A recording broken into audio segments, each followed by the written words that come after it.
This is the EWN Podcast Network.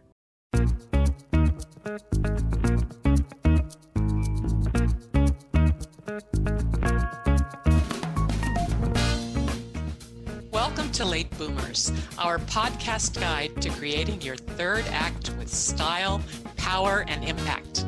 Hi, I'm Kathy Worthington. And I'm Mary Elkins. Join us as we bring you conversations with successful entrepreneurs, entertainers, and people with vision who are making a difference in the world. Everyone has a story, and we'll take you along for the ride on each interview, recounting the journey our guests have taken to get where they are, inspiring you to create your own path to success. Let's get started. Hello, I'm Kathy Worthington. Welcome to Late Boomers. Today, our special guest is Haley Shapley, author of the book Strong Like Her, an award-winning journalist whose articles have appeared in publications such as Shape, Self, Forbes, Health, and numerous others. And I'm Mary Elkins. Haley is an Olympic superfan and exercise enthusiast. Her book is a celebration of female rule breakers, history makers, and unstoppable athletes. And she has won herself, cycling the 206 miles from Seattle to Portland, reaching the highest glaciated peak in the continental U.S., and competing in bodybuilding shows and marathons. Welcome, Haley. Thank you so much for having me. Great to have you. Please tell us a little bit about your background and how it led you to the path you are on today. Yeah, well, I guess I have sort of two different backgrounds that converged to make this book possible. The first is my journalism background, and I have always loved reading and writing. It was a passion of mine from a young age. I was the editor of my yearbook when I was in junior high and high school. I went on to be the editor of my college newspaper, and so it was kind of just a natural progression to continue doing that as a career. And then on the other side, this book is a fitness history. And so I grew up playing a lot of sports. I always loved to be active. And I was very into basketball, swimming, tennis. Those were my main sports when I was in high school, but I also ran track and field. I did gymnastics. I tried ballet. Wow. So I did a lot of different things. You did. And when I was growing up, the focus was always on being smaller. Like no one wanted to be bigger. And we didn't go into the weight room and lift weights, really. We did a little bit in swimming, go into the weight room, but we were doing all body weight exercises.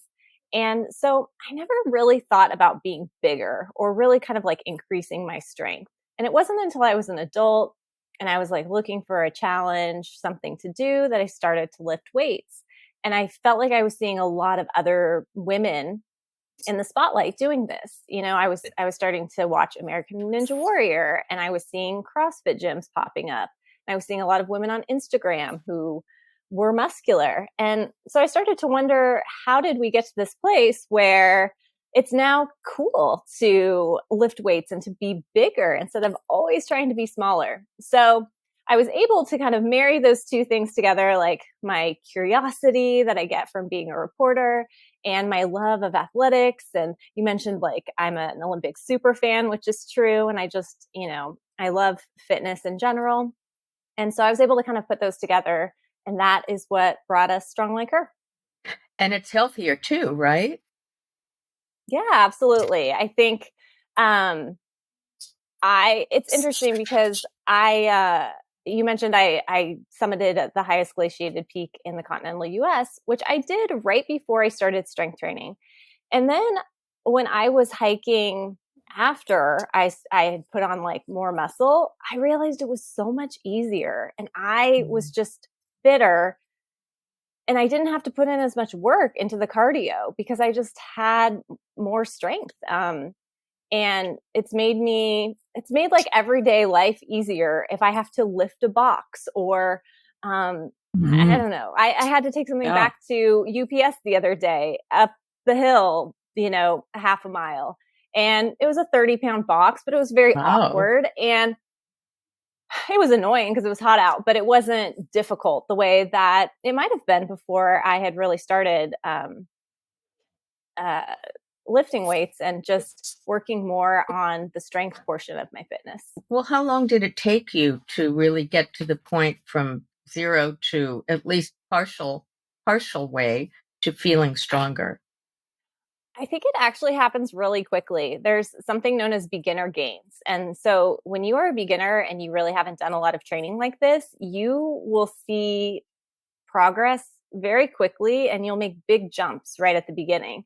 It actually gets more frustrating the more you lift because you get used to those big jumps and then you eventually do hit a plateau where you have to work a lot harder to be able to lift more at some point. But I would say, I could definitely tell a difference within a few months, probably even faster than that when I first started. That's great because I'm about to start and I really wanted to see it. You're my role model now.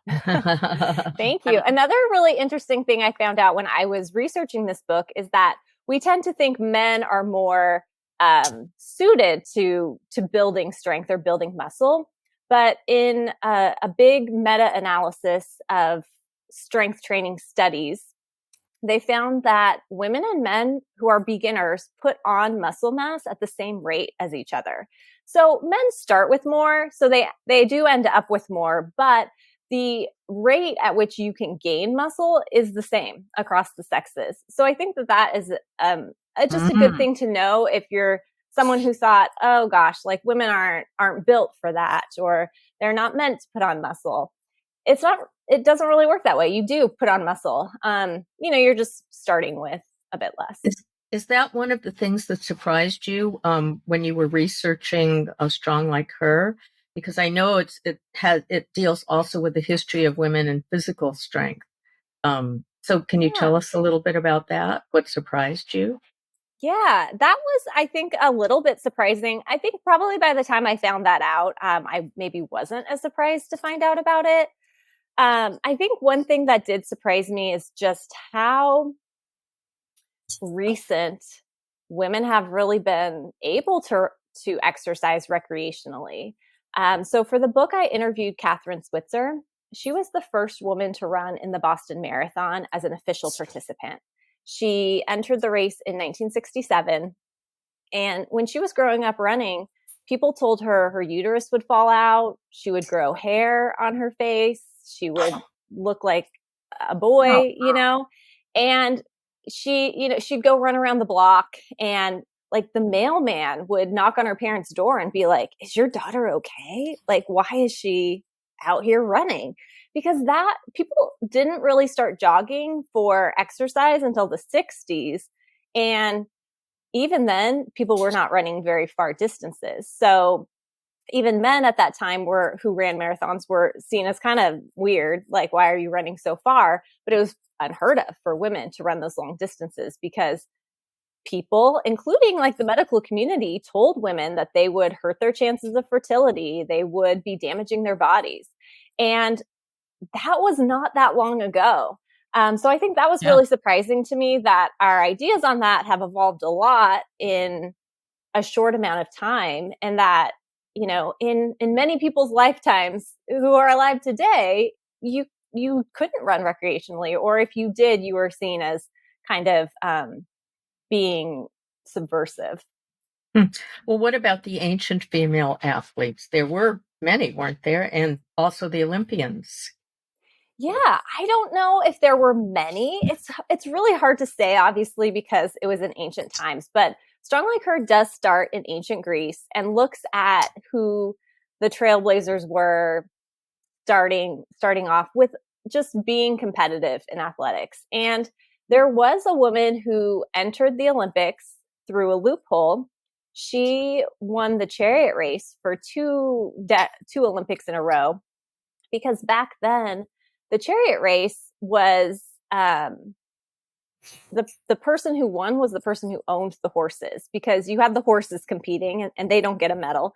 And then you have a slave driving the actual chariot, so they don't get a medal.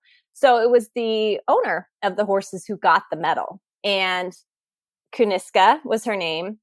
she wanted to be an Olympic champion. And so she had these horses and trained them and got the medal. And she went and had an inscription done, as all Olympic champions did at the time, in the Temple of Zeus.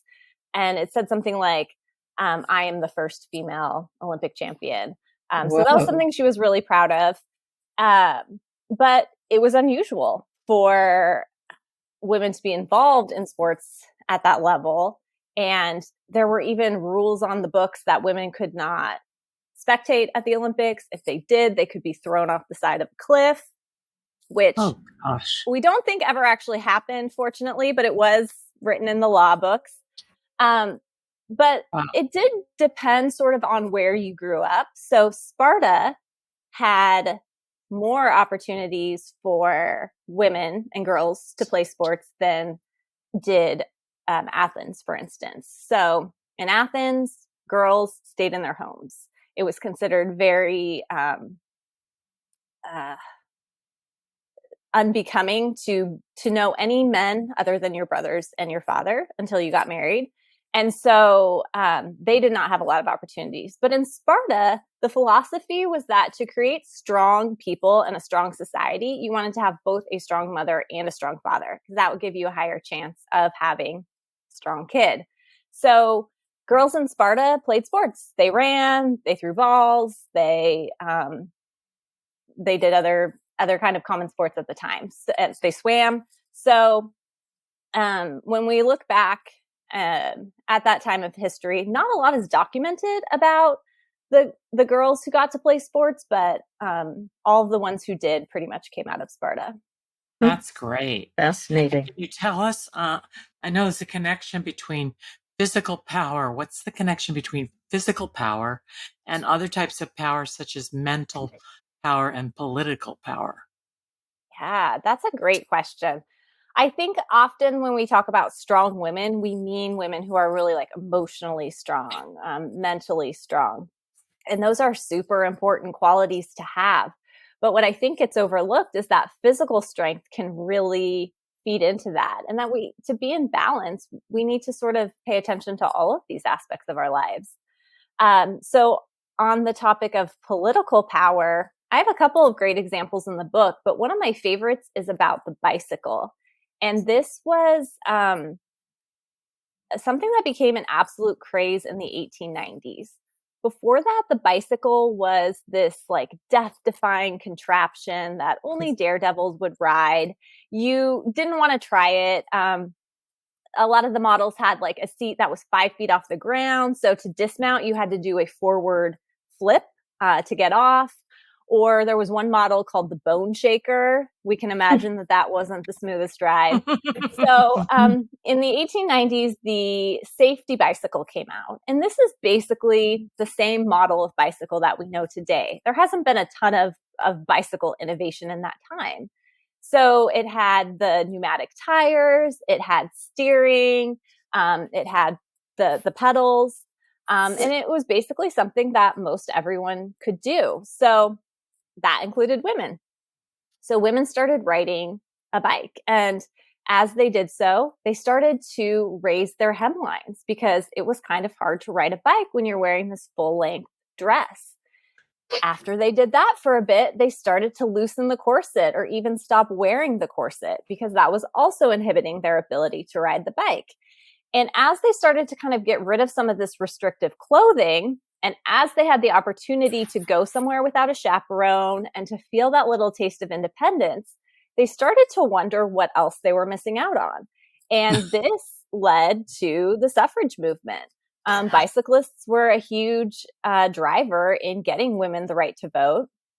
Sometimes they would actually go to rallies on their bicycles, but it was more of a like metaphorical thing where they were like, wow, it's really great. I feel good in my body. I'm getting fresh air. I'm seeing my friends. Also, I'm starting to care about civic issues like potholes in the road because now this affects me and I want to have a voice in my local government.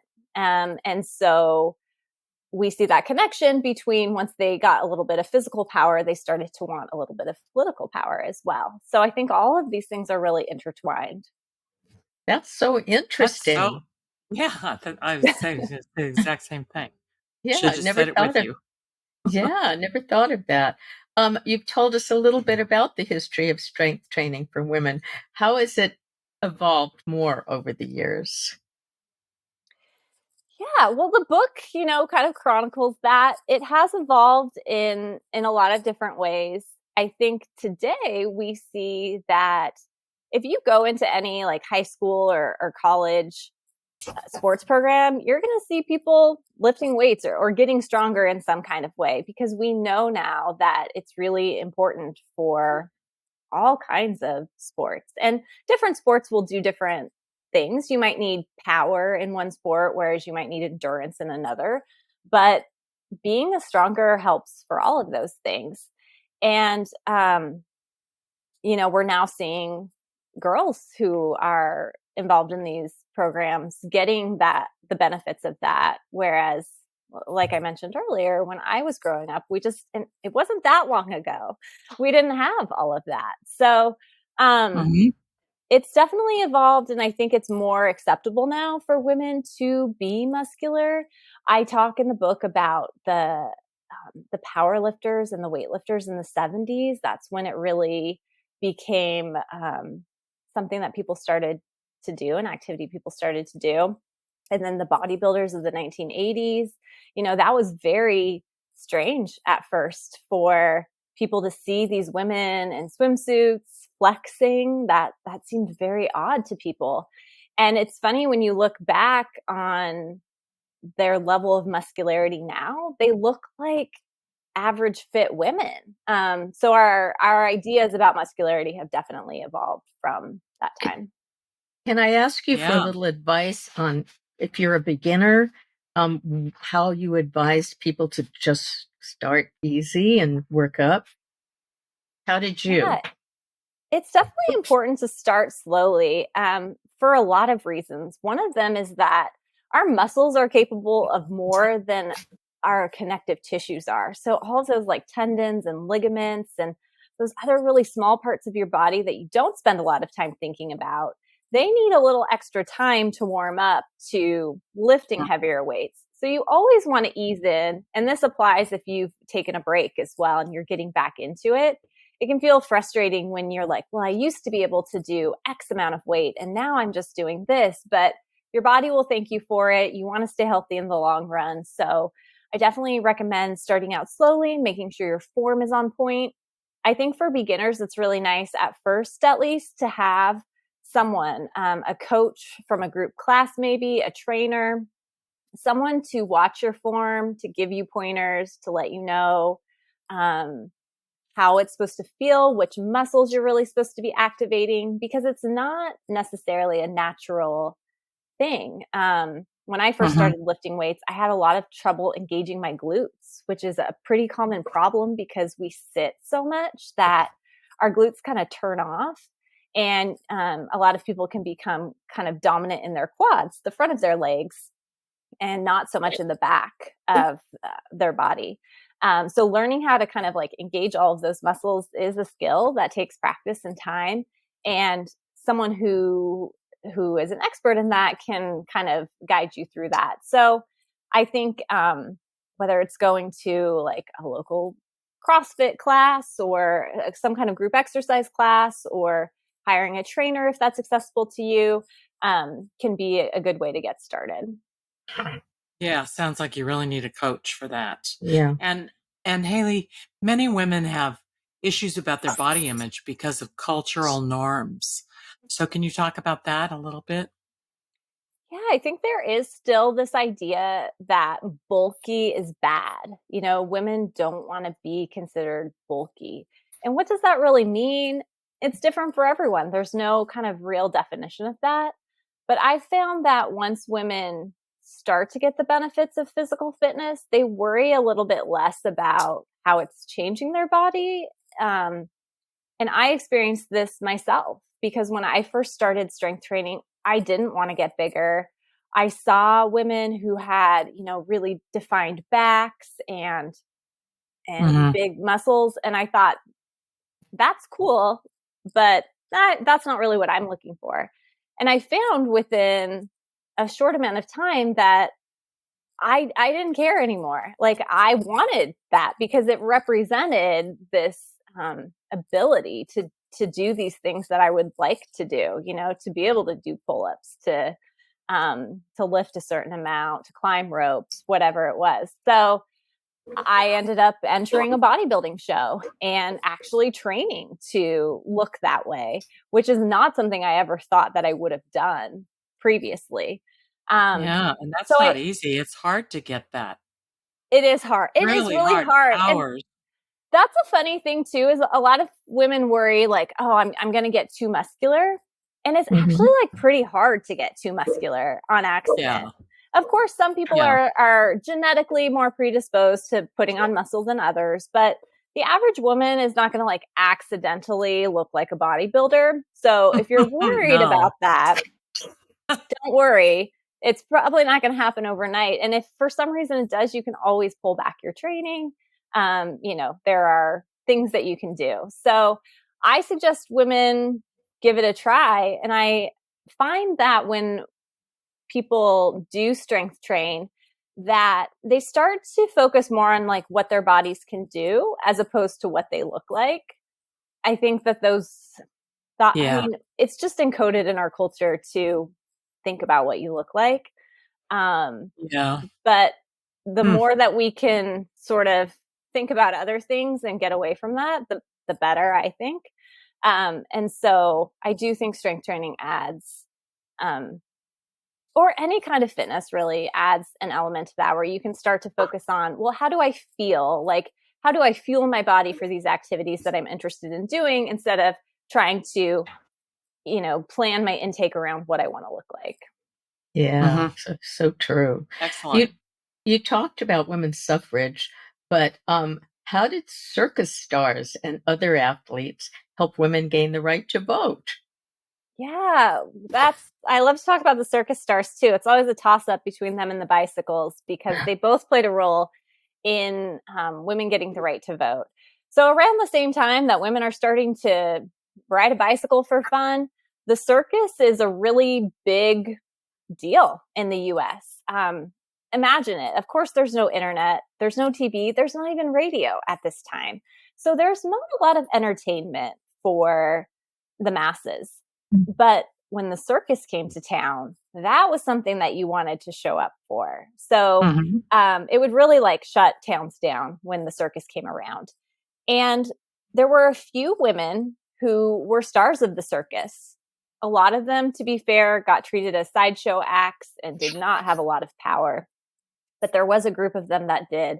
And one of the women I highlight in the book is named Sandwina, and she was a strong woman. She could lift 4 men at a time. She could break iron bars. She could lie on a bed of nails. She was very strong. And she had grown up in a circus family. She'd been able to do handstands at the age of 2. Like, everyone in her family was strong. So she had the genes for this. But she became extremely popular because people loved coming to watch what she could do. And it was helpful that she was considered beautiful. She had a very pleasing face, and she would get interviewed a lot in the newspapers, and people would focus on her parenting and how she looked in a ball gown and some of these very like traditionally feminine things. But that sort of helped her become accepted as this really strong woman. And so she and other circus stars banded together to form suffrage groups within their individual circuses. And they would, when they traveled around, they would have meetings to talk to locals about the right to vote and why this was important. So Sandwina was the VP of her suffrage group. And the equestrians were also very popular. There were some really popular horsewomen who were part of this. And because they were looked up to, because they were women who got to travel around the world, which was very difficult to do at the time. It was super expensive. We didn't have airplanes going around. They were considered very wise and worldly. And so their voices got listened to. And good for them that they use their voice to bring that up yeah, when they came to town. You wouldn't think that. I wouldn't ever have known about that. That's fascinating. I can't wait to get your book and read it. Yeah. Yeah, no, it was great. There was one meeting I like of a bunch of circus stars, and this man came in and he was like, "I'm hungry for dinner," and like grabbed his wife and took her. So there was still plenty of misogyny going on, but the women really did raise their voices at a time when not a lot of women had a platform. You know, this was sort of like one of the original platforms. We've got social media now, and these women had this platform that came with being in the circus. And what issues do you think women face in sports today? We've come a long way, as I think we've been talking about. But there are still issues. Some of the ones I explore in the book are equal pay. We see this has played out very recently with the U.S. women's soccer team and struggling to get paid equitably with what the men were making, even though the women have traditionally been a more successful team and actually have brought in more revenue than the men in recent years. They were struggling to get compensated equally. We see issues with maternity leave as well. A lot of prominent track stars came out and spoke about this in the past few years, about how their contracts were cut to nothing or very little while they were on maternity leave, but the companies were still continuing to promote their images, were promoting them as mothers, were making money off of them for being mothers, but they were not paying them because, they weren't running. And it's a very backwards way of thinking, because it really often, when a great sports star has kids, it makes them relatable and appealing to people, and that sells shoes and clothes and all of that. So the women should be compensated. But I think it was a real big deal at the U.S. Open in tennis that it said right on the court 50-50, because they were the ones that started paying the women equally. Billie Jean King.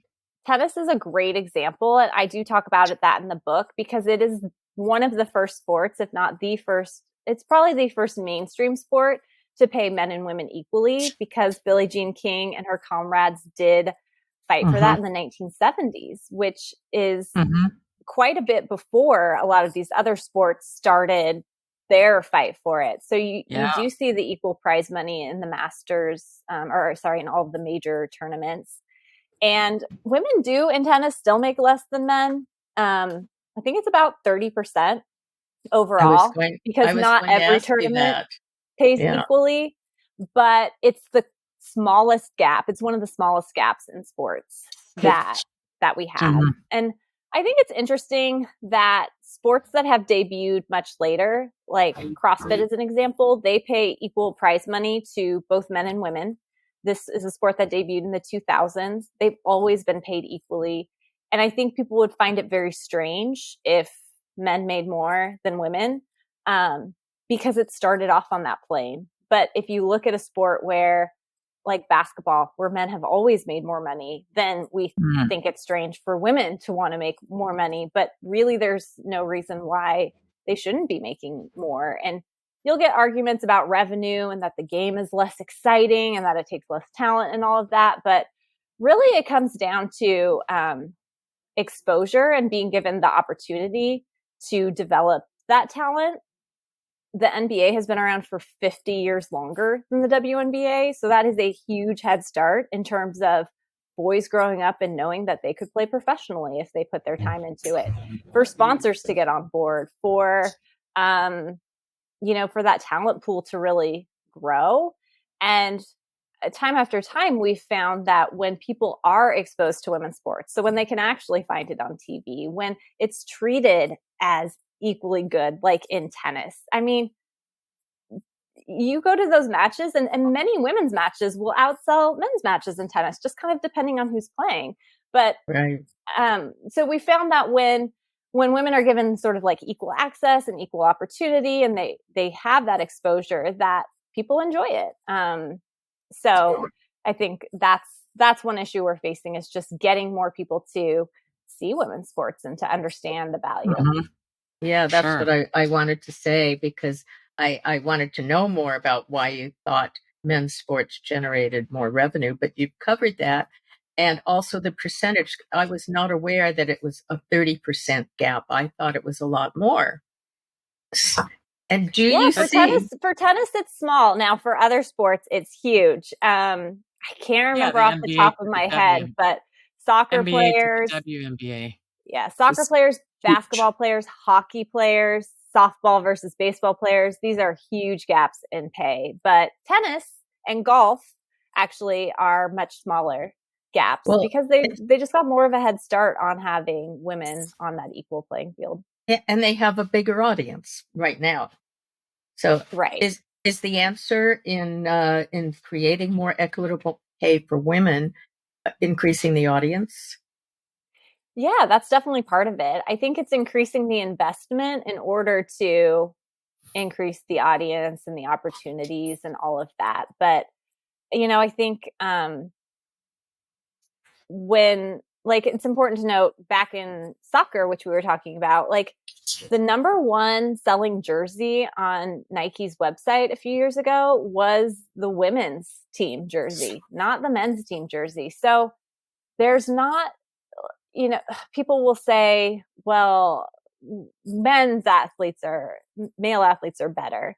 And they're just more fun to watch. And why would I want the apparel of a woman? But when people are exposed to the women's game, they're equally excited about it. Oh, I love the women's games myself, but that's because Yeah. I grew up with a daughter that was playing basketball straight through, Yeah. and it was just wonderful to watch. I got so used to watching girls' sports, and then we started going to the WNBA. I love it. But what do you think accounts, getting back to strength training, what do you think accounts for the influx of women to strength sports that we've seen over the past decade? And kind of define what strength sports are. Yeah. What are they? That's a good question. So strength sports are things like powerlifting. That includes the bench press, the deadlift, and the back squat. Weightlifting, sometimes called Olympic weightlifting, involves two lifts. One is called the clean and jerk, and one is called the snatch. We typically tend to see this just at the Olympics, is when it's usually on TV. Other strength sports would be like obstacle course racing. I would consider to be like a hybrid strength sport, endurance sport. Bodybuilding is another strength sport. So anything where you're lifting heavy weights as part of the, because in bodybuilding, you're not doing it on stage, but you have to in order to get on stage. Whereas in the other two that I mentioned, you are actually doing that activity on stage. What has accounted for the rise in it? I think that's a really good question. I think that part of it is just exposure to it. I think social media has actually played a role, because I think that you can see people doing those activities now. Like before, we only had kind of magazines and TV to show us what people looked like and what the trends were and all of that. And now it's much more democratized. So whoever your tribe is, you can find them online. And if you're someone who is interested in strength sports, you can absolutely find role models online, which would have been much more difficult in previous generations. Oh, that's a good So point. I think that you're Really? able to see, I just know in my own personal feed, I had a lot more women popping up who were strong and showing their muscularity, and on YouTube as well. A lot of YouTube channels devoted to that. So I think social media plays a role. I think I've talked about it a couple times, but I think CrossFit plays a role. That was founded in the mid 2000s, and a lot of people have been exposed to it. And it has about a 50-50 participation split between men and women. So it's something that feels welcoming, I think, to women, whereas a lot of weight rooms used to be very male dominated. I talk in the book, in the 1970s, you had to basically have an invitation to get into a weight room if you were a woman. So you had to be dating someone who was a lifter or otherwise connected to someone. You couldn't just wander in. And we don't have that anymore. You don't have to have an invitation. Everyone is welcome into a weight room. So I think that has played a role. Like women have been able to try it out. We've really seen like a rise in boutique fitness culture. So there's just a lot of different fitness activities that people are trying. And I think some of those are focused on strength, at least in some form. And then once people get exposed to a little of it, then they go and seek out other activities. So I think those are some of the reasons why we've seen this rise. Good analysis. Yeah, great. Thank you. What about older women who've never done it, who are still exposed to the old cultural norms? How would you advise them to get into strength training? Yeah, one of my favorite people I interviewed for the book, I actually ran into her in an airport. We were in Chicago, and I was on my way back from Iceland, where I had run a lap of the Ultra World Championship, which was crazy. Like I was running up this icy mountain and carrying these huge buckets of gravel, and I was not equipped for it. I mean, I did fine, but I went there as a journalist with 3 days notice. So it wasn't something I had trained for, but I made it through. It was fun. And I'm on my way back and I meet this gentleman, this older gentleman, and he asked sort of like what I was doing. And I told him about it. And he was like, you should meet my wife. She's really strong. And so she comes back from wherever she was, and she's in her 80s. And she told me that she had started strength training a few years earlier because she was frustrated that when she wanted to get the kitty litter off the shelf, she was not strong enough to put it into her cart. And this really bothered her. So she went to a gym. She actually won like 1 month pass to a gym in a raffle right about around this time. And she went to the gym and she realized like there were a lot of things she couldn't do, like getting off a floor without some kind of support. She was getting tired walking to the mailbox or standing to cook. And so she started to lift just a little bit at a time. And she got to the point where she could deadlift, I think it was 181 pounds, something like that on her 81st birthday. I might have those numbers slightly off, but she was just beaming with pride telling me about this. And I loved it. It was so great to hear how her life had been impacted by this and how it is not ever too late to start. Because she'd done drill team when she was in high school, but she had never done anything like this before. And I interviewed a lot of elite athletes for the book. I feature portraits of them throughout the book. And it's great to talk about Sandwina and Catherine Switzer and these athletes who really pushed the envelope. But I think what's important is to realize like you can be a regular person and get a lot of benefits from this. You don't have to be breaking world records or competing at an elite level to really improve your life and to reap the benefits. So I think she's just a wonderful example of someone who did that at an older age. And I think I'd give the same advice for someone who is older as I would for anyone. Start slowly, work within your limitations, and find someone to guide you, at least at first, so that you are doing everything safely. Fortunately, like the fitness industry does have more knowledge now about different populations. So you can find people who specialize in postmenopausal women, for instance, or even pregnant women, different groups that might have different needs versus like a general population. So I This love is so that. good. It seems like it would help people live longer, and it hopefully will influence our culture and our society. Do you see that happening? yeah, absolutely. I think it's especially important for older women to do some kind of resistance training. And this doesn't have to be lifting weights necessarily. It could be anything that provides resistance. So that could be dumbbells. It could be resistance bands. It could even be doing things like a push-up or a plank where your muscles are opposing gravity, basically, because women are at such a high risk for osteoporosis. And if you can keep your bones strong, that really helps your longevity and, just your quality of life.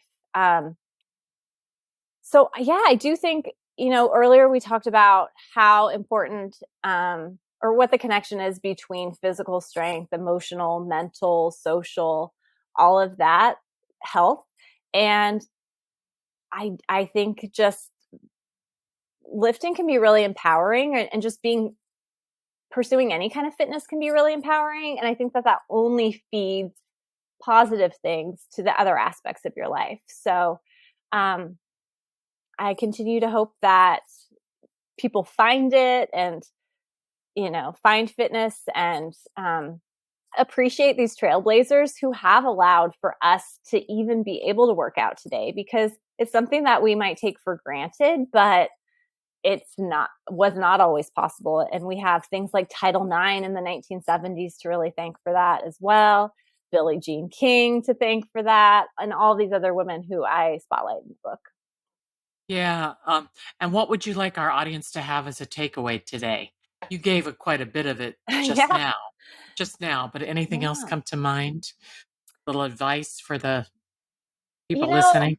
I guess I just hope the takeaway is that people think about strength in a different way and learn something about those connections between physical strength and other aspects of our lives. I hope that they think more about the women and the impact they've made on society, like we talked about with getting the right to vote. I think what this book was about for me was challenging the messages you've been given for your entire life. So learning to think critically about something, like I was always told women in our family don't have upper body strength. And that's a message I just accepted uncritically. And it doesn't have to be true. So I think there are a lot of messages we get about all kinds of different things that we don't tend to examine. So I hope people take the time to think about, like, what messages might be limiting you that you haven't really tested. Thank you. That's so true. It is so true. And I think women all over the world, when they listen to our podcast, will take note of this. Thank you so much, Haley. Our guest today in Late Boomers, thank you. Our guest today in Late Boomers has been Haley Shapley, author of Strong Like Her, journalist, Olympic superfan, and definitely exercise enthusiast for herself and all. You can reach Haley on her website, HaleyShapley.com. And for all our listeners, you can watch us on YouTube now on our Late Boomers podcast channel. Please subscribe to the Late Boomers podcast on our YouTube channel, and please give us a 5-star review on the podcast platform that you listen to. Also, you can follow us on Instagram at I am Kathy Worthington and at I am Mary Elkins and at Late Boomers. Send us a DM or drop us a line on our website, lateboomers.biz. We always strive to inspire, motivate, and entertain you. Thanks again, Haley. Thank you.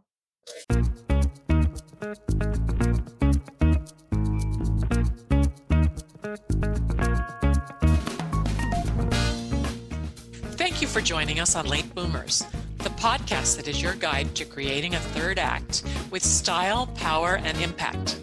Please visit our website and get in touch with us at lateboomers.biz. If you would like to listen to or download other episodes of Late Boomers, go to ewnpodcastnetwork.com. This podcast is also available on Spotify, Apple Podcast, and most other major podcast sites. We hope you make use of the wisdom you've gained here and that you enjoy a successful third act with your own style, power, and impact.